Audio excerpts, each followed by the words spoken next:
Okay. Good morning, everyone. Today is a pleasure to invite Dr. Gelo Noel Tabia to come to give his talk. Dr. Gelo obtained his PhD at the University of Waterloo in Canada in 2013. Then he did his postdoc at the Institute of Computer Science at the University of Tartu in Estonia. Then he moved to Taiwan in NTHU, Tsinghua University, at the Center of Quantum Technology. Then now he is currently a postdoc at NCTS, and now he is basically in NCKU in Thailand now. So he will introduce his work, and entanglement can be more transitive. So let's welcome him. Thank you for the kind introduction. And okay, I also would like to thank the Honhai Quantum Group for giving me the opportunity to talk about our work. So I've sort of talked about this in some other venues, but this is the first time I'm able to give this talk with our reference out. So this is the archive. So it was posted 2 days ago. So if you are interested in more of the details, feel free to go to that. So this is work that is done with Professor Yongsheng Liang here at NCKU with graduate students Kaishang Chen and Yu Chunying, and also with a PhD student Chungyun Xie, who is based in ICFO in Spain. So let me begin. So for this problem that I want to talk about, so we are asking this kind of question. So you can just think of the problem of entanglement detection. So normally in that problem, what you have is you are given some kind of partial information about some multipartite system, and you want to use this information to deduce some property of the global state, the joint state of your system. But here we are looking at a sort of slightly different, a complementary way of looking at this problem, where I'm given these marginal states, and then now I'm asking, what can I say about other marginal states? So I have knowledge of some part of the system. So here in this picture, so this is supposed to be like a 6-party system, 6 particles. And this line here connecting, let's say, A, B, B, E, and E, F is supposed to denote like the information that you know. So let's say I know the marginal state of A and B. I know the state of E and B and E, and I know the state of E and F. And can I say something about the state between A and F is what is asking. So this is the kind of question that the transitivity problem is trying to answer. Okay, so now let me just define this idea. So this is really like for an n-party system. So let me just call it S. And if you are given certain reduced states of this system, so I call it rho Si. So Si is some subsystems of system S. And we have a target marginal T. Okay, so of course, in order for it to be not trivial, it should be not one of the things that we already know. And then the idea is, given the things that we know, if it implies that any global state with those marginals, the target is also entangled, then we say we have entanglement transitivity. Okay, just to simplify this, let's look at some very simple setting with 3 particles, A, B, and C. So now in this picture, I'm given information of sigma AB and tau AC. And okay, so these are my SI, and then the target is BC, right? So here, what we want to know something about the state between B and C. And the entanglement transitivity says is the following, that if for all joint states rho A B C with marginals sigma AB and tau AC, I can conclude that this marginal will always be entangled. So this notation just means rho BC will be entangled whatever the global state is. Then this is entanglement transitivity. Okay, so I mean, this picture is really sort of telling you why we give this name, because the entanglement in AB and the entanglement in AC implies that BC is entangled. Right, so this is sort of reminding you of this transitivity property. Okay, but you can of course just generalize this, like you can have more parties and n parties, more marginals, and then you have some target that you say will be entangled. Now we distinguish this transitivity to what I call the metatransitivity, just by removing the requirement that the marginals that we know have to be entangled. So this rho Si don't have to be entangled. So like maybe, for example, sigma AB was separable, tau AB is entangled, then if you can still make this conclusion, then we say that you have meta-transitivity of entanglement.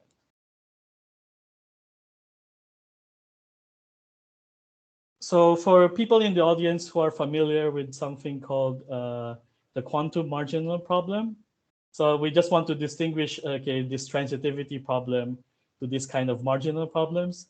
So in marginal problems, normally you have some reduced states, and then you try to say something about the global state. Okay, so this is the parts, and then you try to determine something about the whole.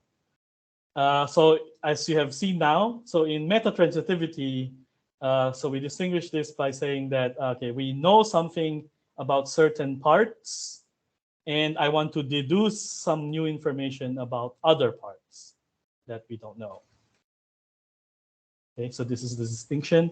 Furthermore, if we have this particular, so in the transitivity problem, so you have this target system, you can choose it to be whatever you want. So if you choose this target system to be the global state itself, right? Then in some sense, this is really reduces back to some version of this quantum marginal problem. And if you now even impose this condition that this marginals that you know, the rho Si, are separable, then this actually recovers something that has been studied by other people called, okay, I'm giving it the name entanglement marginal problem, right? So this is the problem of inferring basically genuine multipartite entanglement from the knowledge of certain reduced states. So in this picture that I have on the right, this is one of the papers that discusses this problem of 6 party systems, 6 qubits. And okay, so this numbers here is just sort of some witness that tells you that you have genuine multipartite entanglement with systems like this. So in some sense, this marginal problem that they have studied is actually a special case of our entanglement meta-transitivity problem. Okay. So okay, I don't know if there's like, you should feel free to interrupt me if you have any questions. But someone has to tell me if there are questions, since maybe I won't see it if it's in the chat or something. Sorry, may I ask, Sure. what's the number on the right-hand side? Are they, how much entanglement they have? Or what's the...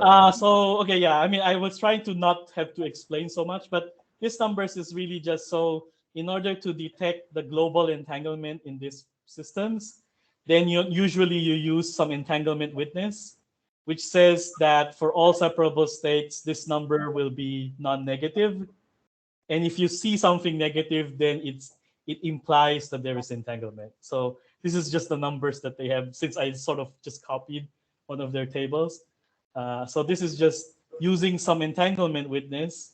Then you see that this numbers, okay, it's quite small, but it's negative. And this is basically, this certifies the entanglement in the systems. I see. Okay. Yeah. Actually, shortly, I will show you that we are going to use something similar. Maybe it's even the next slide.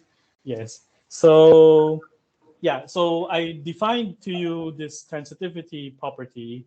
So now we can ask, if I know certain marginals, okay, given certain marginals, how do I know whether they will display metatransitivity or not?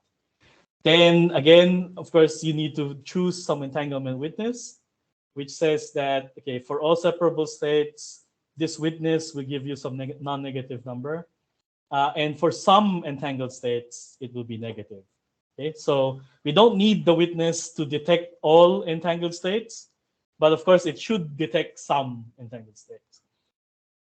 And here is just, okay, just to define some notation that I've tried to not use too much, but just to make things shorter. So when I write something like sep x, I mean that x is separable, or if ent y, this means y is entangled.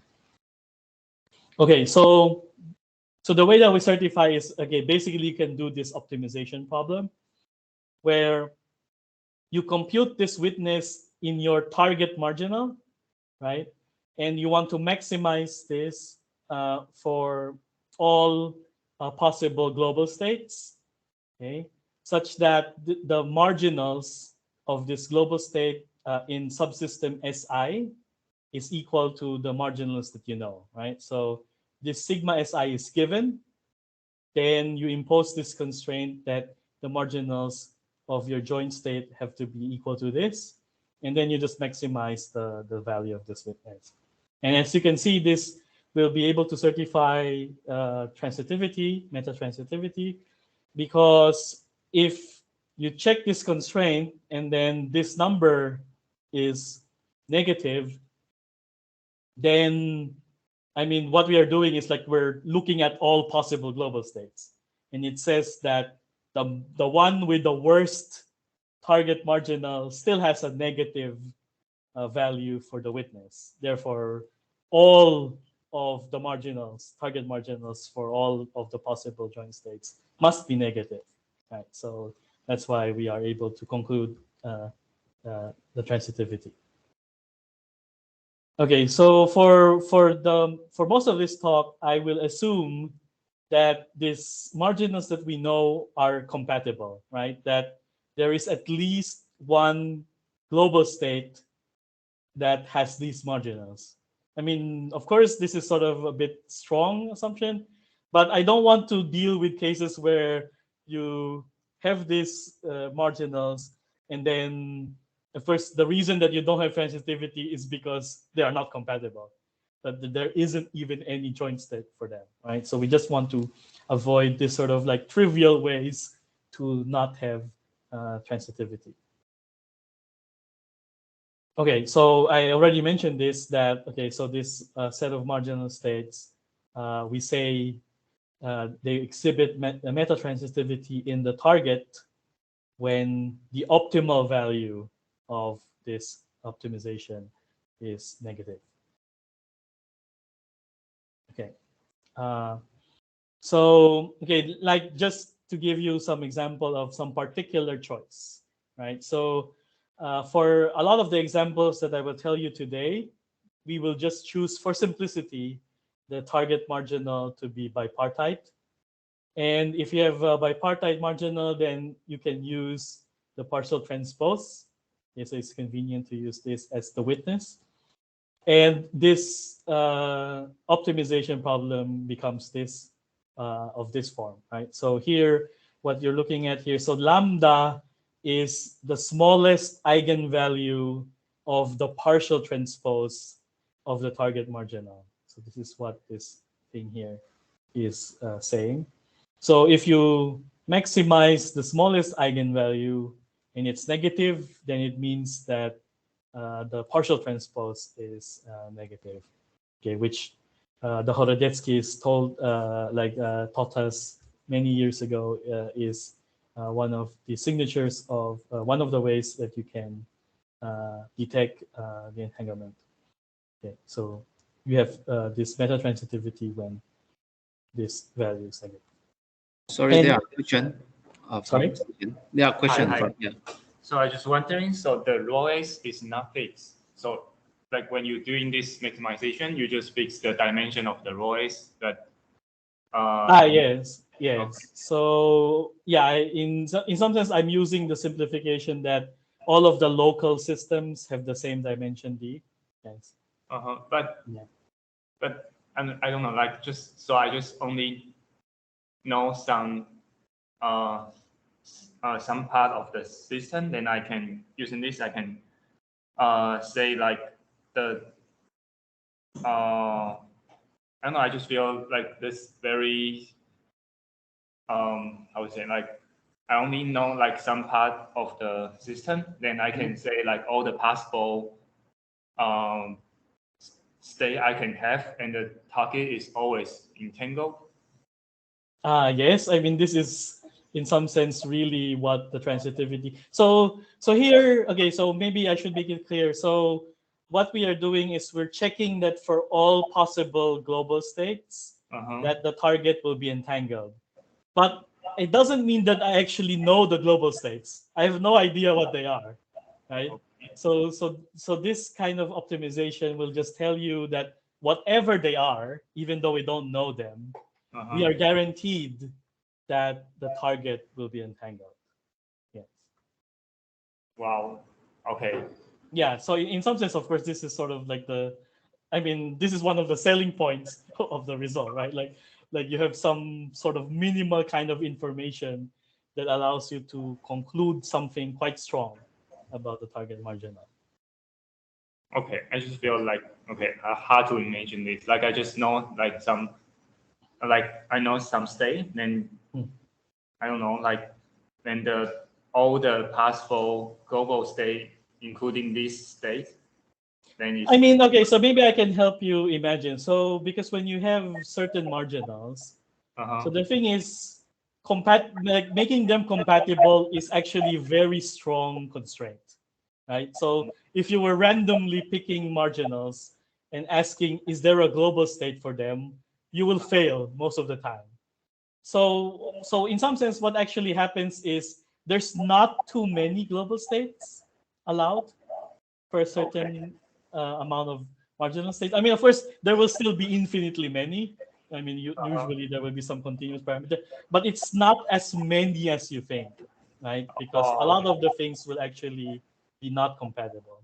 also you mean like so for the certain subsystem I have, then there are only limited number of global state. Yes, so normally, like you can even find. So actually, you will see later. One of the examples is there will be examples where the marginals have a unique global state that there's only one.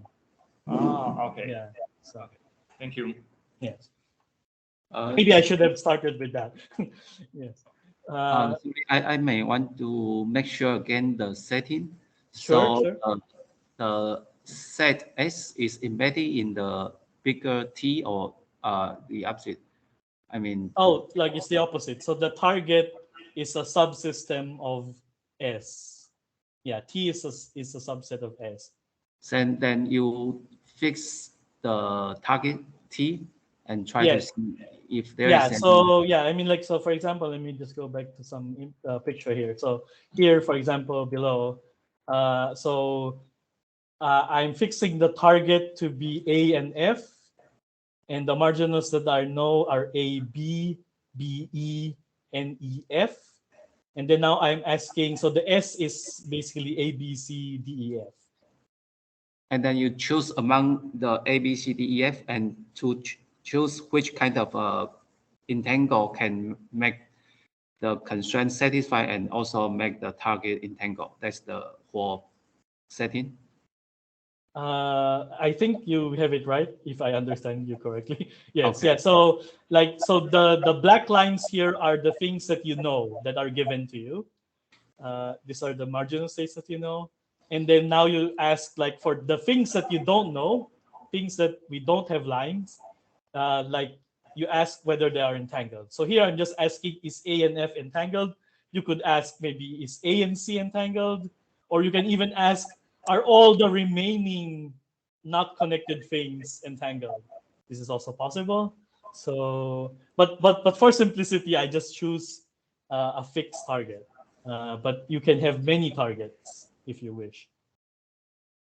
Then how can you fix the sigma SI? I mean, you have the fixed given Yeah, marginal. so I mean, so these marginals have to be known, right? So this is part of the assumption. Like I have to know this in advance. Then I'm asking how to know it's between AB or it's between AD or between AE. So it's all possible. Yeah, it's all fixed. possible. Yeah, so I'm just giving an example. So I'm like, in this example, let me say that what I know is A, B, B, E, or E, F. So I mean, like, you can choose which things you know and which things you don't know. Like, this is really part of how you define the problem. I see. Okay. Yes. Okay. Thank you. Yeah. Yeah. Okay. Good. Yeah. So just feel free to interrupt. I mean, first, like, it's more important to know the setting of this problem. So the things at the beginning are more important than the things that I will say at the end. Yeah. So okay, but now what I want to say next is to give you some examples of this, right? Just to be able to convince you that this is not like some trivial kind of thing. But I need to give you some information about tree graphs, since the first result that I have will be about will require knowledge of tree graphs. So as you have already seen, I've been drawing this kind of thing. So what this means is, so if you look here, I'm saying that I have A, B, C, and D, and then so the nodes here are A, B, C, and D. So these are the particles that we have, and the line connecting them represents the marginal state between the two particles that are connected. So I say that I know the marginal state between A and B, so I connect it like this. So B and C I also know, and then I also know C and D. So these are the edges connecting the nodes that for which we know the reduced states. And we say that the graph, okay, so this is a graph, and we say that a graph is a tree if for any two nodes there is a unique path, right? So, for example, in this chain, if I want to go from A to C, then there's only one way if I have to travel through the edges, right? Similarly, if I want to go to between B and D, okay, so in this other one, if I want to go between B and D, I have to go here. That's the only way, right? So a tree graph is just this, right? So a graph where for any 2 points, they are connected, and there's one way to go from one point to the other. Okay, so here I'm just giving an example of something that is not a tree. So one is not connected, or you have this cycle. So we will not have this kind of loop or cycle. So because this will not be a tree. Okay, so now let me give you an example based on W states. So what is a W state? So here, if you have n qubits, then the W state is just this superposition. So you have one of the qubits is in state 1, and the rest is in state 0. And then first you have to put the one in all possible positions, and you have an equal superposition of this. And this gives you the n qubit W state. Now consider a mixture of this, right? So let me mix my W state with the state that is all zeros. Okay, so this is n qubits that are in the state 0. Okay, so some mixture. So the convex mixture has like weight gamma for the W state. Now, okay, so this omega n gamma. Okay, maybe just go back. I just want to convince you. I mean, this state is very symmetric, right? So if you compute the bipartite marginal, then all of the bipartite marginals are actually the same, right? It doesn't matter. So it traces out everything except 2 qubits, and those 2 qubits will have this state, which I call sigma n gamma, which is a mixture of one of the Bell states, which is usually called psi plus, and 0, 0. Okay, and this is a very symmetric state. That's why all of the bipartite marginals of this state will be of this form. Okay, so now, okay, so in the transitivity problem, what we are given is the marginals, right? So this is the marginal that I want to use. I want to use the marginals sigma and gamma. Okay, so now let me draw a chain. Okay, so here I chose 6 qubits, A to F. So this every edge in this graph is the state sigma and gamma, right? So these edges here represent that the 2 qubits are in this state. So first of all, okay, I just want to convince you that these are entangled marginals. Okay, I mean, in some sense, this is not a hard computation, but okay, you can compute the partial transpose of this.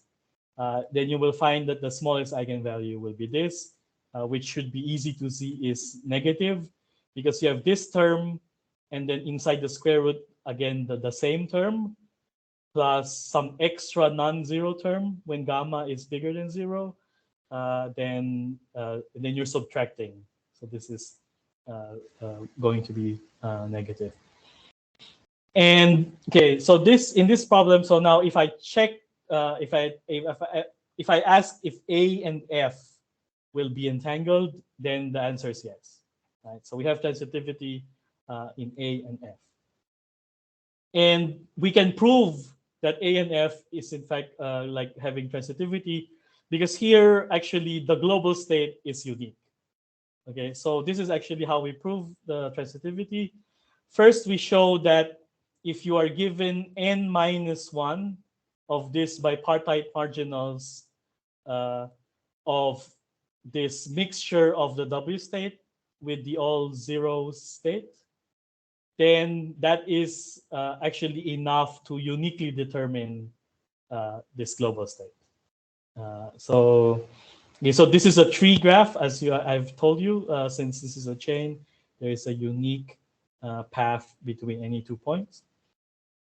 And yeah, so it's a bit sort of like the proof of this is maybe of independent interest, but a bit too much details to describe now.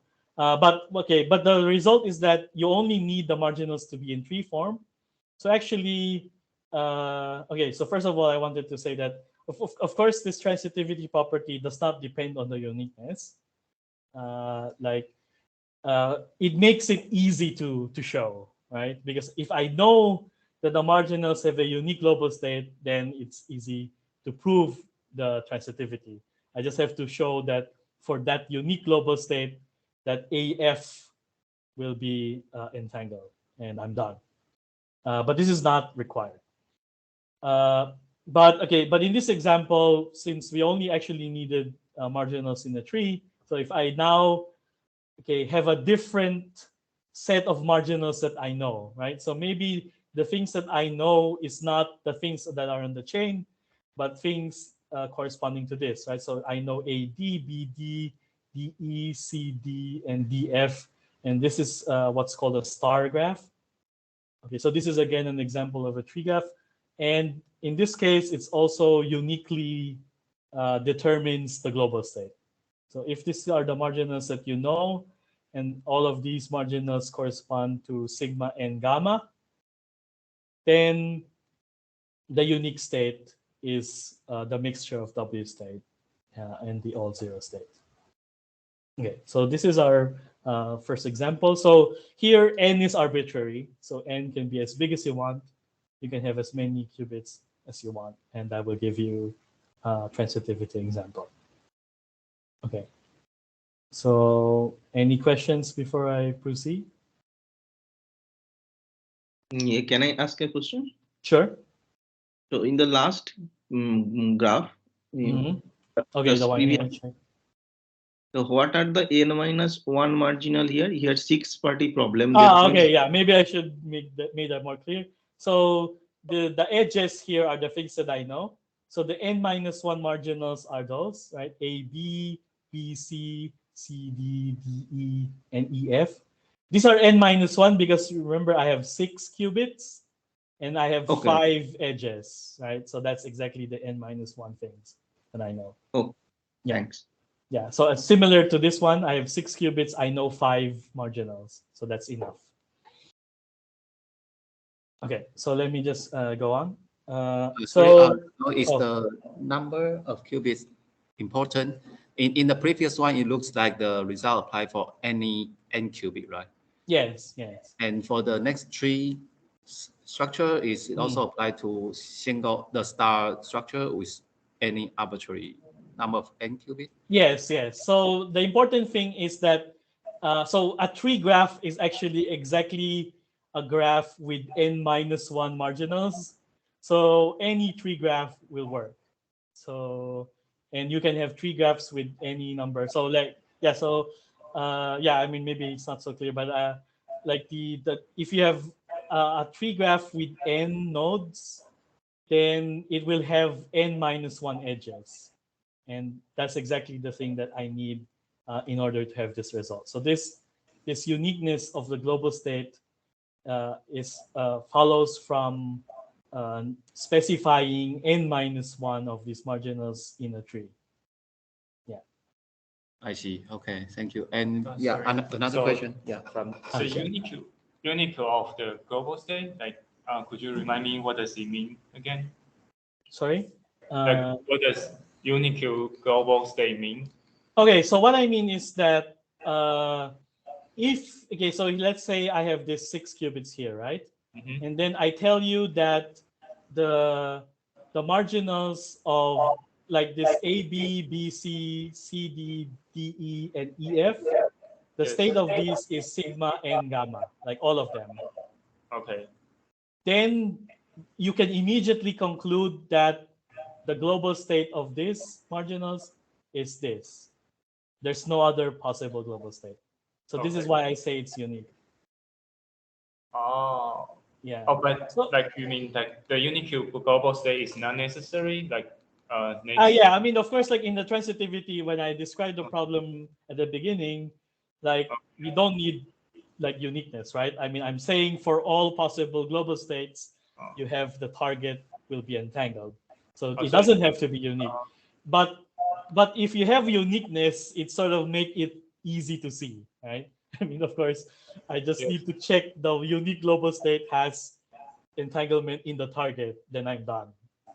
Yeah, so this is sort of like a simple example because of the uniqueness, but uniqueness is not a prerequisite for this. Okay. Thank you. Okay, so okay, so first I give you a transitivity example, right? Because all of the marginals are actually entangled, and we say that the target is entangled. But okay, you can have metatransitivity. So maybe one of the marginals is separable, right? And then okay, so here in the tripartite case, you can ask, okay, one is separable, one is entangled. Is the target entangled, or maybe even both separable, right? And then ask, is the target entangled? Okay, but let me just give you a metatransitivity example for marginals that correspond to Fermi states. So this is just to show you that we also have examples that are not qubits, right? So this is an example that gives you transitivity for any finite dimension V. Okay, so just to quickly remind you what are Werner states. So Werner states are those states that are invariant when you apply any arbitrary U tensor U. Okay, so U is any arbitrary unitary. So if the state remains the same after U tensor U, like we say that these are the Werner states, right?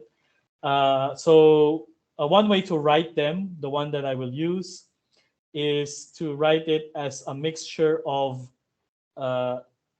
some projector in the symmetric subspace and the antisymmetric subspace. Okay. So this is just to tell you that I'm using this parameter V to tell you what is the weight of the Werner state in the symmetric subspace. And if you use this parameter, then the Werner state will be like for V equals to 0 to 1, and it is separable when V is bigger than a half. Okay. So this is we need it to be less than a half in order for it to be entangled. Okay, so this is the metatransitivity question. Suppose that I have a tripartite system, right? A, B, and C. And suppose that I know that AB is in the Werner state and AC is in some other Werner state. Okay, don't have to be the same. So this is specified by choosing the value of V. And now we ask, okay, when do we have like transitivity in BC, right? So when is the BC marginal entangled? Okay, so what I will do is I will show you basically where is the value of BC that when is it that this pair of Werner states give you transitivity, and then afterwards I will explain how to get this result. Okay, so let me show you this diagram. So in this diagram, so here on the x-axis, I have VAB, right? So these are the Werner states in AB. And on the y-axis, I have VAC. These are the Werner states in AC. And then now I can just tell you, okay, so the red region here is the region where the AB Werner state and the AC Werner state is compatible, right? So you have to be inside the red region in order to have compatibility, right? In order for the global state to even exist. And so now, once you go inside, now the gray region here is the region where we have metatransitivity. Okay, so why is it metatransitivity? Because you can see VAB will be less than a half for this part, but VAC is bigger than 1/2, right? So this is actually separable. So this is for separable AC and entangled AB. This one is for entangled AC, but separable AB. And here in this cyan region below, this is transitivity, because both AC and AB are entangled, and we can conclude that BC is entangled. So these are the regions that we have. And okay, so in this diagram is actually the same diagram that you will see for any dimension D bigger than 3, because the region is actually the same region independent of D. Okay, so now let me just sort of try to quickly argue to you how to get this result. So the argument is the following. So suppose rho ABC is the global state for these two Werner states. Now I can apply a Werner twirling on the free subsystem. So U tensor U for some arbitrary U to A, B, and C. So because A, B, and AC are Werner states, since I'm applying the same U, they will not change, right? So the marginals of this state, okay, so let me call the state after you apply twirling to be rho tilde. Then rho tilde will have the same marginals. So it will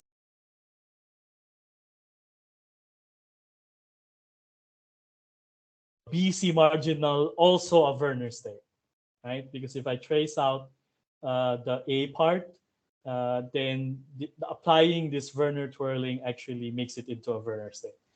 That's why it's called Werner twirling. So twirling is an LOCC operation. It cannot create entanglement. So what this means is that if the twirled state, if rho tilde BC was entangled, The only way for that to happen is if before twirling it was already entangled, right? So you can only have the entanglement before twirling as well. And moreover, if you have a separable BC marginal for this rho tilde global state, then that means you have no transitivity, since that means since rho ABC tilde is a valid joint state for these marginals, if it's separable, then that immediately says that this pair will not have transitivity. Okay, so why did I go through this argument? The argument is basically saying that you can restrict yourself to global states that have a Werner state in BC, right? That is enough to find whether VAB and VAC will give you transitivity. Okay, I only need to check those global states where all of the bipartite marginals are actually Werner states. And okay, and once you have this, then you're almost done, because Johnson and Viola have done the hard work of telling us what are the compatible states whenever AB, AC, and BC are Werner states. So in this PRA paper below. So I'm just going to describe to you what they say. So what they say is, so if you plot VAB, VAC, and VBC, right? What you get is this cone. So this is a cone. And now I also have another cone that's on top of this cone, but they're sort of like oppositely directed, right? So the apex of one cone is here, and the apex of the other cone is over here on the other side. So they're like touching each other, and then they're sort of like going out of this page.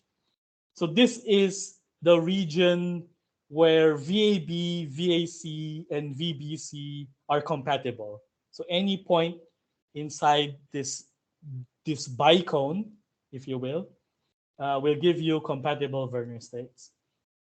And so now what we need to do is to find when is it that the VBC that's compatible with AB and AC is at most 1/2, right? Because 1/2 is, if you go beyond half, it becomes separable. So once it's separable, then you don't have transitivity.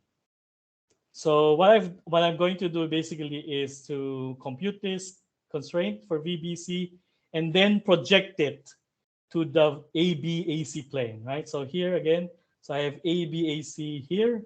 So I just need to project, after I compute these constraints, I project it onto this plane. And so that is why we get the region that we have before. So the red region will remind you of the two cones. So that's the bicone. So if I compute this constraint, I get from one cone, I get this parabola, the blue one. And for the other cone, I get the green parabola. And this is how I will be able to get basically these regions here, right? Because now, after I find the parabolas, I can just check which region is the one that has the transitivity. Okay, so this is how we prove this result. And what happens is this constraint is independent of D. So the result will actually hold for any qubit Werner state, okay, whatever is the finite dimension that you have. Okay, so I don't know how much time I have. Maybe I have like 5 minutes, something like that. Yeah, roughly. Yeah, roughly. Okay, so let me just quickly go through like some of the remaining things I wanted to say. So because what I've said so far is really just like certain examples of transitivity. To convince you, we have examples for arbitrary number of systems and for arbitrary finite dimension. Right? So that's why I have the W state and the Werner states. But really the interesting thing is, if all of the marginals that you know are separable, can we still say that the target is entangled? And of course, the answer is yes. You can find these examples. I'm not going to tell you what the examples are because the numbers, okay, if I tell you the state, it's not very informative. But I will just sort of describe qualitatively what we have. right? So if you have three systems, so this dashed line means the state between A and B is separable, right? Similarly for B and C. And okay, this solid blue line means I have transitivity. So I'm guaranteed that AC is entangled. So we have examples like this. They're not particularly hard to find. You can sort of try to randomly generate these things. You just need to wait, I think, like a few hours to find a few examples.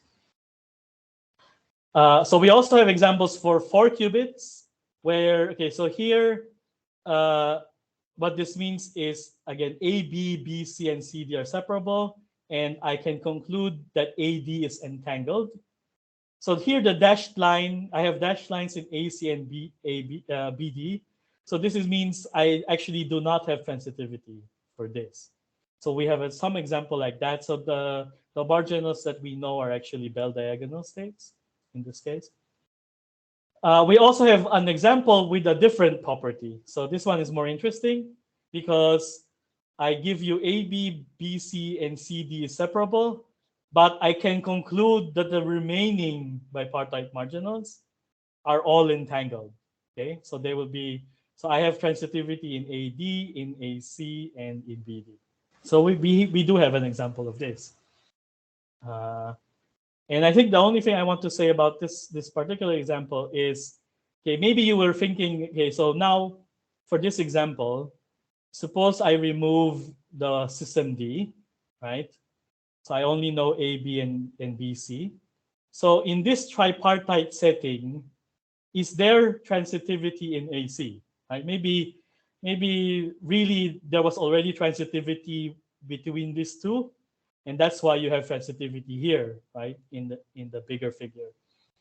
But actually, though, right? So it turns out that if you didn't have D, you won't have transitivity here, right? This AC can be separable. It's when you add system D, actually when you add the separable marginal CD, that's the thing that makes the AC transitive. So this CD marginal is essential to have the transitivity in AC. Okay, so okay, so I mean, in some sense, okay, the way to think about it is when you add a new marginal, then it makes the compatibility problem harder, right? So in some sense, like the allowed states for A, B, C will be less, right? And if you choose the correct kind of marginal, then this thing that I had earlier, which would be allowed when you only have A, B, and C, will not be allowed once D is there, right? Once I say that DC, CD is one of the marginals that I know, then this is why suddenly you can have transitivity, right? So whenever you add systems, then it can change the compatibility, and therefore it affects what you can say about the transitivity. Okay, so we also have some example with 5 qubits, but maybe I don't really have time to go through to this. So let me just say something about how typical these examples are, right?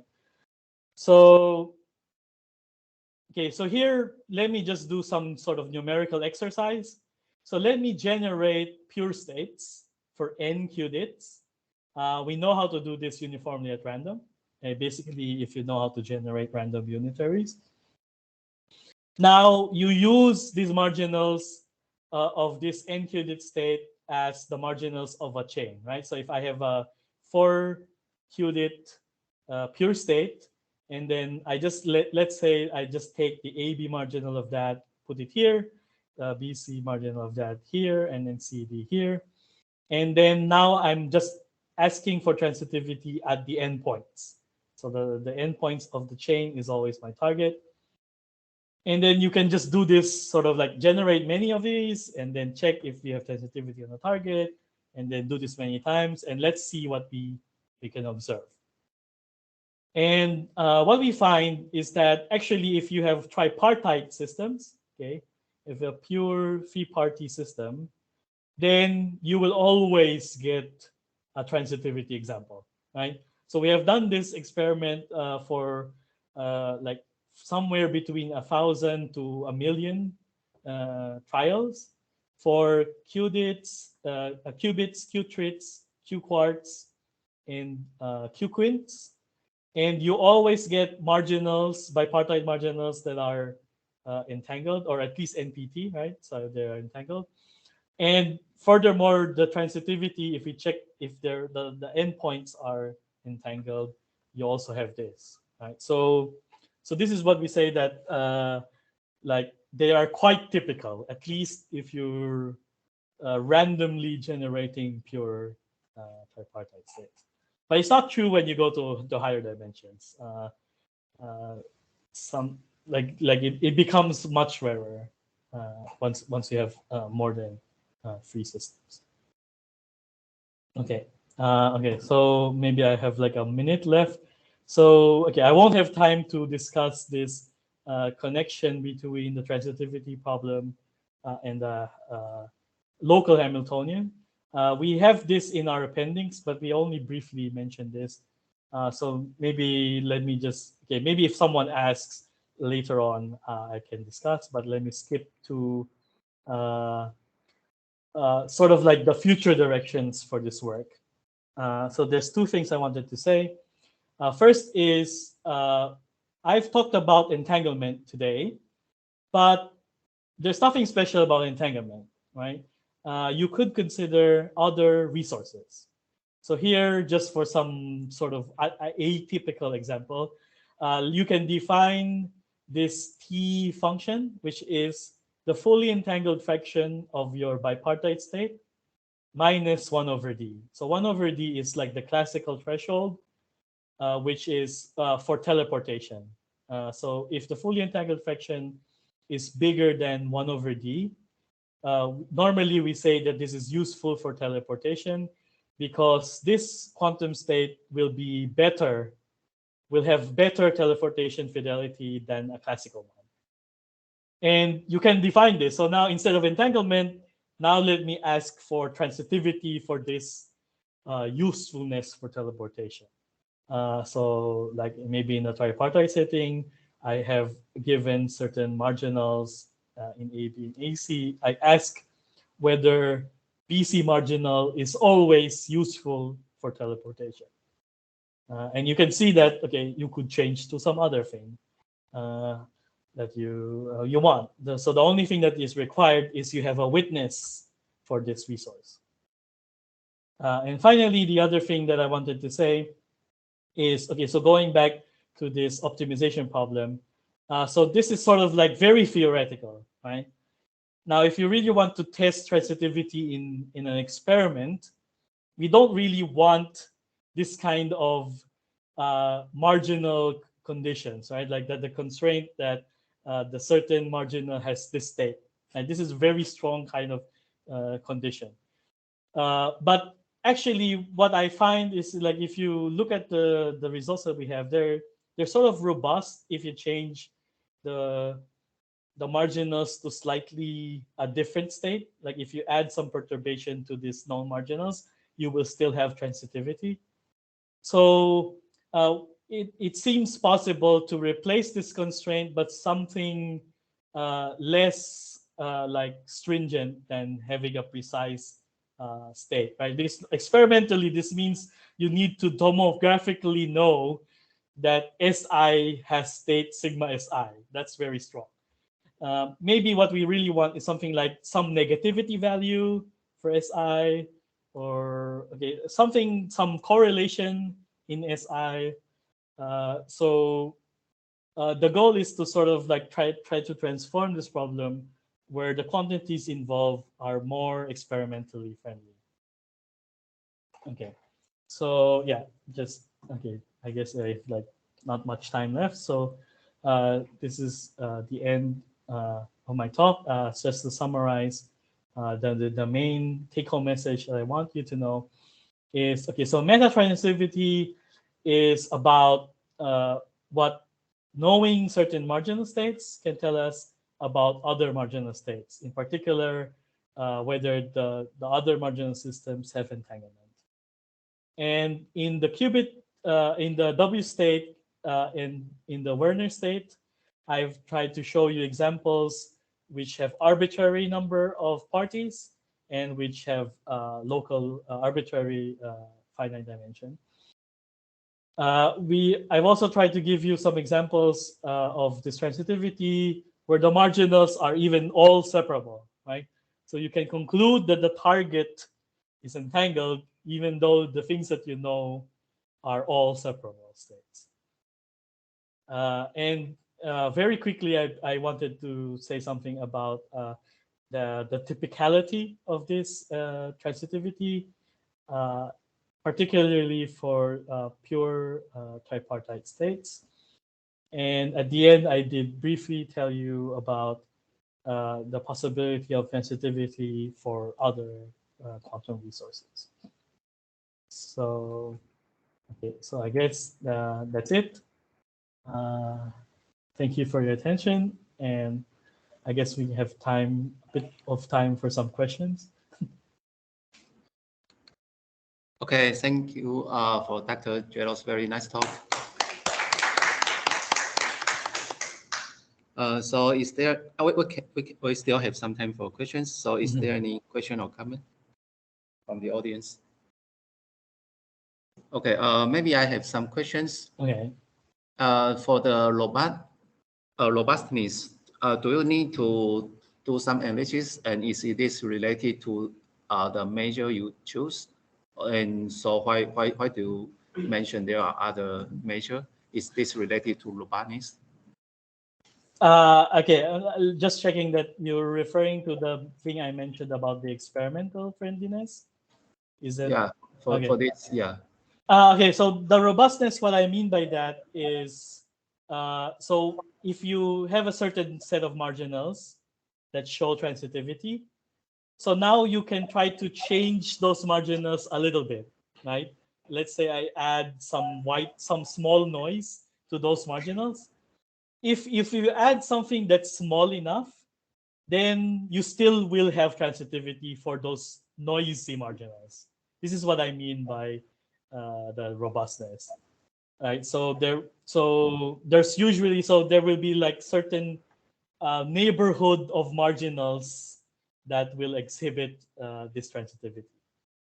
So at least this means that we don't need the marginals to be precisely some kind of state, right? There is some freedom, that at least there is some neighborhood of marginals that will give sensitivity. So what I'm hoping is that this will translate to some relaxation on the constraints. So instead of saying that rho Si must be exactly this state, maybe I can just say that it has to have certain negativity which is related to the negativity of states around it. I don't know. I mean, I'm not really very precise because I don't know like what kind of relaxation will work. So this is But discovered by the numerical experiment, or you can check it from some. so the robustness, at least the one that about the robustness is I something that I see from the numerical results. Oh, I see. Yeah. So in the paper, when we give examples, one thing you will notice is like I usually have like some very nice fractions, which of course you will be surprised. How can this be numerical if I have a nice fraction? And I'm using the robustness because I can actually find the closest set of marginals with nice fractions and still get the transitivity. So this is why I can make the numbers nicer. Yes. And then why do you mention there are other easy to measure quantity? Oh, I mean, I just mean that because in this problem, if you really say that the constraint is the rho Si is equal to sigma Si, then you imagine what this means experimentally. Okay, so if I have this like qubits, and then I'm saying I know exactly that the state AB, like AB has this state, and that's very strong, right? I mean, experimentally, this is not something that you would know for sure. Maybe what you will know is like up to some error that this is the state, right? So that's a different condition already. Okay, I see. So you Yes. don't specify the state directly. You can specify some other measured quantity, for example. Yes, that's something that is more relevant to something that would happen in an experiment. Yes. Okay, and further question is about the dual problem, and what's the method Okay. if you deal it with the dual form? Is there any implication if you solve it in the dual form? Okay, yeah. So this is the thing that I skipped. So this is uh, so let me just briefly go through this. So if you look at this dual problem, so the one on the left is the one I showed you. So the dual form of it is the one on the right. And what it turns out is like, okay, so these are some sort of like math, but what happens is if these SI, these subsystems are actually k-partite, then this dual form of the problem actually is a k-local Hamiltonian problem. But this is actually, okay, so if you're familiar with local Hamiltonian problems, so the normal statement is I give you the Hamiltonian and I need to find what are the ground states. So this is what is the usual form of this problem. But here, what we have is sort of the opposite version.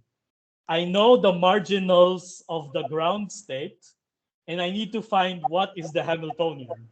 So that's actually the dual form of the transitivity problem. Given marginals of the ground state, what is the local Hamiltonian for this? Yeah. So which Which direction? I don't know how interesting that is. I'm not really an expert with this kind of problems, but maybe like yeah, some people who are familiar with this maybe have more things to say. So is there any like which direction is easier to solve, or it's just the equivalence you want to show? Do you know which? Okay. I mean, like, first in this case, so most of the problems that we have, you can really solve with a SDP, semi-definite program. So it doesn't matter whether you do it in the primal or dual form. Yes. I see. Maybe another further question is about the range, the picture histogram you the contour you show for the For the range. Bernoulli state. The wind is between for example Hmm. this kind of problem. Hmm. Probably you mentioned about this. So how do you choose the function f? Is it any arbitrary function, and then Oh, okay. Yeah, maybe because I was sort of like running out of time, I'm not able to explain this carefully. So what I just mean here is, so in the paper by Johnson and Viola, they describe some constraints on when three Werner states are compatible. And now what you need to do is to use those conditions and now to solve to solve this kind of thing. So there they have a constraint on that. So now I need to basically solve for VBC using those conditions. And then I need to find this kind of constraint. So I'm just writing it as some f of VAB, VAC, but this is really from the compatibility conditions. I solve for VBC, and then I need to upper bound VBC by 1/2. So I'm just writing it in this sort of sloppy way. So if you do this, what you find is this function f is actually the equation of a parabola. So this blue parabola here and the green parabola here are, because the compatibility conditions, actually there's two conditions coming from the two cones. So they give you two parabolas if I impose the constraint that VBC must be equal to 1/2. So that's actually what this thing means. Yeah. so I it was means just trying to explain how to sort of like solve for the transitivity region given the compatibility conditions. I see. So if the constraint is satisfied for f equal to 1/2, it will give you automatically the parabolic. Or Yes, yeah, like they will give you the parabola in that figure. I see. I see. Okay. Thank you. Mm. And is there any other question? Okay, there is another question from Sixian. Oh, okay. So I just wondering, like, previously you say like we consider like four party like A, B, C, D, and then after that you say if we only consider A, B, C, then the result is different. But yes, okay, yeah. And like in that case, so D is like so. This page. So previous we consider like four-party system, and later we consider three-party system, right? Yes. But Yes. then what if I have the same four-party system, but I just don't know the information of DC? Then what would happen? Okay, yeah. So I mean, so the crucial thing, so CD is essential to make AC entangled. So if you didn't know CD, right, you still have D, but you don't know CD, Yes. then you won't have the transitivity. Yeah. So, right. I mean, so, I mean, in some sense, actually, it's equivalent to just ignoring D if you don't know anything. If you don't know anything about that system, even though you know that you actually have a four-party system. Okay. Yeah.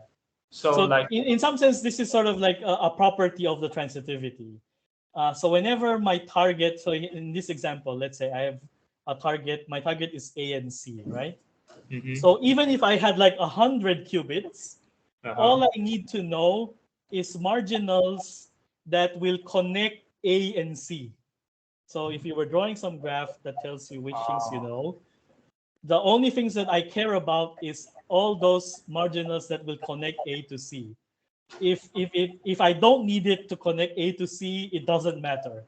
It's totally irrelevant to deciding whether the transitivity will be on the target or not. Yes. Okay, so then maybe I misunderstand something. So previously I thought like those lines are information we know, like yes, yeah. So I mean, of course, it sort of depends on what you know, right? What do you mean like connection to like we want like say I have 10 like my okay, so let me just show you using some examples. So here, let's say in this tree, right? So I wanted to know what is whether A and F are entangled, right? So I actually don't need to know CD, BD, and ED. They are irrelevant because all I need to know is AD and DF. That connects A to F. So knowing AD and DF will allow me to conclude the transitivity or not. That's all I would need to know. Okay. Of course, if you know more things, it doesn't hurt you. But if you knew less, you could still say something. Yeah. Okay. So you mean like in this case, like whether I know like BD, DE, or CD, it did not affect anything? Yes, it will not affect. At least if you only care about the target AF. But like in this case, we only know like whether AF is entangled or not, and is there any measure we can say like how much they entangled?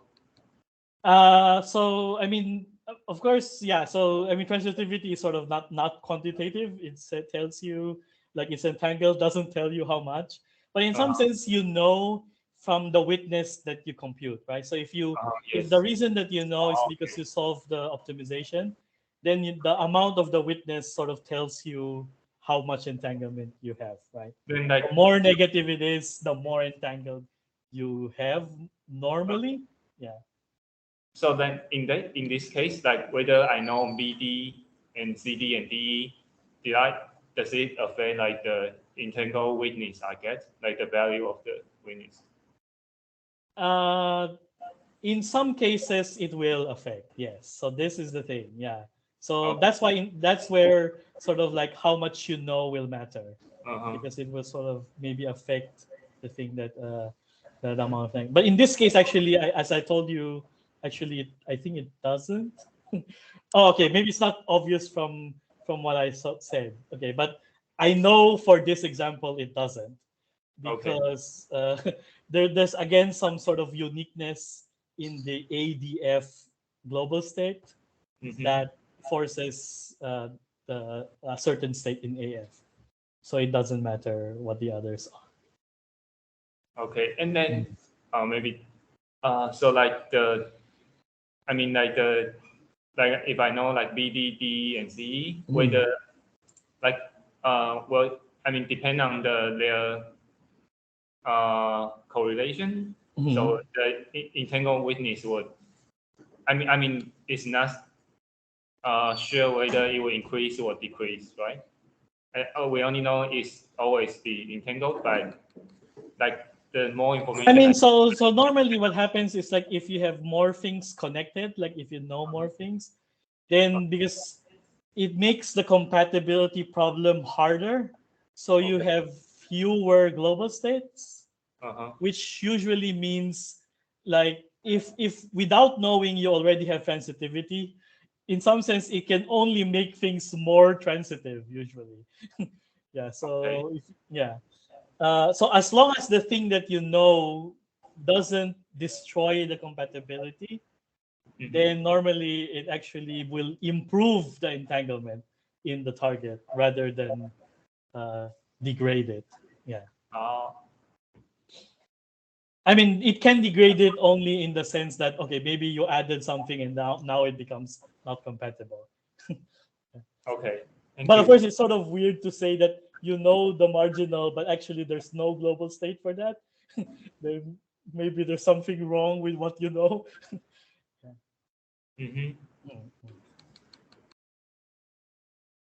Yeah. So hopefully at least it clears some of the things. Yes, thank you. Sorry, maybe I have a very quick question. Sure. In the log LOCC operation, corner 12, tensor U, Yeah. all the three operation unitary, totally independent, or you need to have them? For Werner Trailing, it has to be the same U. Okay, for three part, you have to it's arbitrary, but it has to be the same U in the three systems. I see. Okay. Okay, thank you. I think that's all for today. And thank you for your very insightful and interesting talk. Okay, thank you very much. Thanks.